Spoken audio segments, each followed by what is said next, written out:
An info sticker for tire pressure and maximum loads. This one is for a Skoda.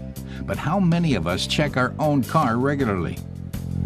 Drive It and the German Auto Club ADAC joined up to show what can happen when you don't stick to the guidelines. The empty Skoda Octavia easily handled the swerve test. The vehicle remained under control at all stages. And the average braking distance at 100 kilometers an hour was 43.3 meters.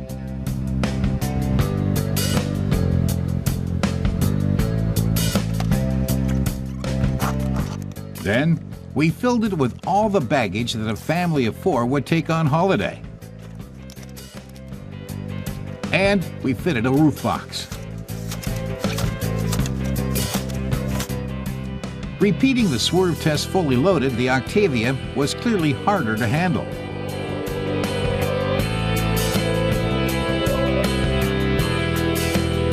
Thanks to the Skoda's ESP, our experienced driver could keep the car under control.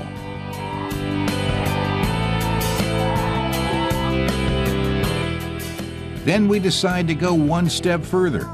A heavy suitcase goes on the roof, full water containers in the back, taking the Octavia well above the legal load limits. The result is eye-opening. The vehicle can barely maneuver safely at all.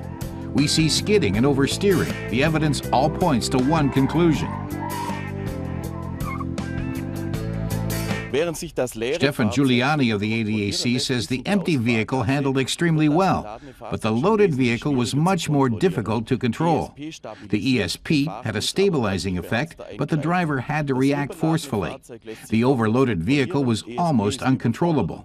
The ESP was overtaxed and couldn't keep the car on course. But it's not just the total weight that has to be taken into account.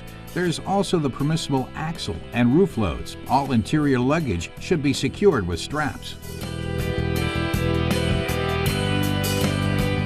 These crash test images show what can happen when it isn't properly tied down. Classic holiday bring-alongs like cool boxes and bocce balls can turn into lethal projectiles. So remember to pack sensibly and not cram every available space. It could save your life.